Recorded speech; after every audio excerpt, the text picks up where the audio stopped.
Hi everyone, 5 मिनिटात विज्ञानमध्ये पुन्हा एकदा स्वागत आहे. कधी असा विचार केलाय का की आपल्या सगळ्यांच्या शरीरातून एक अगदी रहस्यमय असा प्रकाश बाहेर पडत असतो? हो, आणि आज आपण याच प्रकाशामागचं विज्ञान काय आहे ना तेच उलगडणार आहोत. बरं, आता इथे बघा. डाव्या बाजूला एक जिवंत व्यक्ती आहे आणि तिच्या शरीरातून एक अद्भुत असा प्रकाश बाहेर पडतोय. पण उजवीकडे पहा, मृत शरीर मात्र अगदी निस्तेज दिसतंय. आणि लक्षात घ्या, हा प्रकाश म्हणजे शरीरातली उष्णता नाहीये, कारण इन्फ्रारेड कॅमेऱ्यात असं काही दिसत नाही. मग हे गूढ आहे तरी काय? आणि मग एक असा प्रश्न उभा राहतो जो आपल्याला विचार करायला भाग पाडतो. ही जी चमक आहे, जी फक्त जिवंतपणीच दिसते आणि मृत्यूनंतर गायब होते, ती काय खरंच आपल्या आत्म्याच्या अस्तित्वाचा पुरावा आहे? चला तर मग या रहस्याच्या अगदी मुळाशी जाऊया. चला, या इन्व्हेस्टिगेशनल जर्नीची सुरुवात करूया. यासाठी आपल्याला थोडं वेळेत मागे जावं लागेल आणि काही धागेदोरे शोधावे लागतील जिथून ही सगळी कथा सुरू झाली. तर याची सुरुवात झाली होती 1923 मध्ये. एका रशियन शास्त्रज्ञाला अलेक्झांडर गुरविच यांना असं आढळलं की कांद्याची मुळं आहेत ना, ती एक प्रकारचा अदृश्य प्रकाश बाहेर टाकतायत. सुरुवातीला तर त्यांच्या या शोधाला कोणीच गांभीर्याने घेतलं नाही. पण मग 1962 मध्ये त्यांच्याच मुलीने ॲनाने एका खास डिव्हाइसने हे सिद्ध करून दाखवलं. आणि पुढे 1970 मध्ये फ्रिट्झ अल्बर्ट पॉप यांनी या प्रकाशाला एक मस्त नाव दिलं, बायोफोटॉन्स. अच्छा, आता या शोधानंतर झालं काय की वैज्ञानिक जग सरळ 2 गटांमध्ये विभागलं गेलं. एका गटाचं म्हणणं होतं की हा प्रकाश म्हणजे एक प्रकारची बायोफील्ड किंवा ऑरा आहे, म्हणजे एक जिवंत ऊर्जाच. तर दुसऱ्या गटाने हे साफ नाकारलं. ते म्हणाले, नाही, हा प्रकाश म्हणजे फक्त शरीराच्या केमिकल रिॲक्शन्समधून बाहेर पडणारा एक कचरा आहे, त्याला दुसरं काही महत्त्व नाही. बरं, ही जी आध्यात्मिक बाजू होती ना, तिचे काही मोठे समर्थक होते. म्हणजे फ्रिट्झ अल्बर्ट पॉप यांनी तर थेट दावा केला की हे बायोफोटॉन्स म्हणजे आपल्या बॉडीची कम्युनिकेशन सिस्टम आहे. कॉन्स्टँटिन कोरोटकोव यांनी एक डिव्हाइस बनवलं जे ऑरा मोजतं, असं त्यांचं म्हणणं होतं. आणि मसारू इमोटो, अरे बापरे, त्यांनी तर पाण्यालाही भावना असतात असं सांगितलं. पण यात खरंच काही तथ्य होतं का? पण मग एका शास्त्रज्ञाने या प्रकरणाचा छडा लावलाच. त्यांनी एकदम लेटेस्ट टेक्नॉलॉजी वापरली आणि अखेर सत्य शोधून काढलं. आणि इथेच आपल्या कथेच्या खऱ्या हिरोची एंट्री होते. या मोठ्या रहस्याचा उलगडा करण्यासाठी एका तांत्रिक चमत्काराची गरज होती. आणि हा चमत्कार कोणी घडवला असेल तर तो जपानचे बायोफिजिसिस्ट मसाकी कोबायाशी यांनी. त्यांनी एक असा कॅमेरा तयार केला जो आधी कोणी पाहिलाच नव्हता. म्हणजे अगदी अत्यंत प्रगत आणि सुपर सेन्सिटिव्ह कॅमेरा.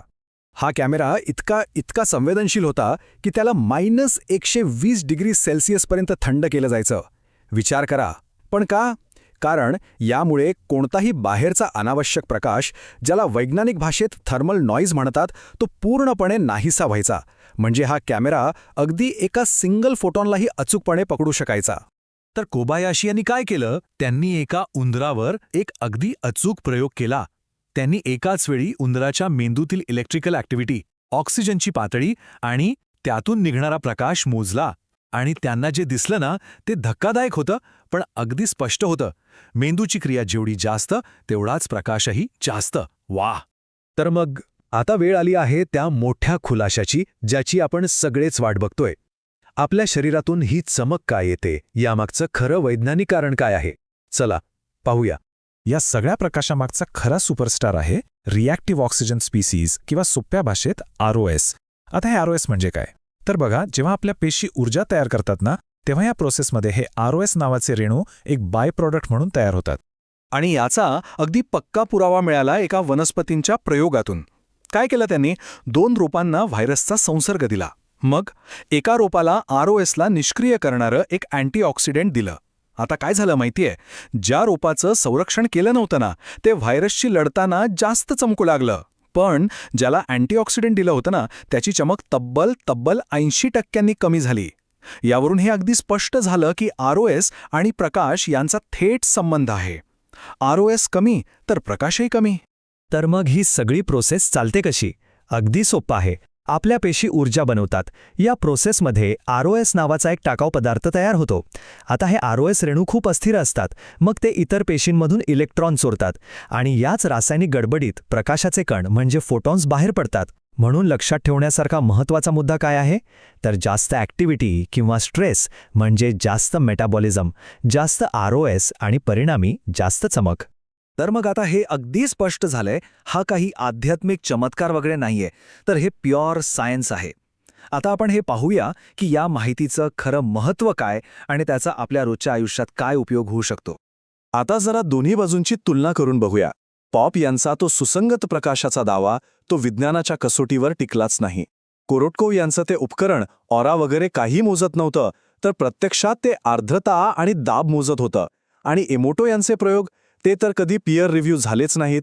म्हणजे थोडक्यात हे सगळे दावे फोल ठरले.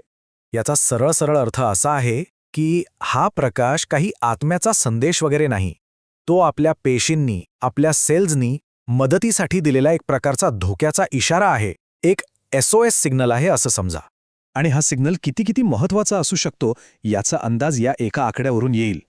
कोबायाशी यांच्या रिसर्चनुसार कॅन्सरच्या पेशी निरोगी पेशींपेक्षा तब्बल 4.7 पट जास्त तेजस्वीपणे चमकू शकतात.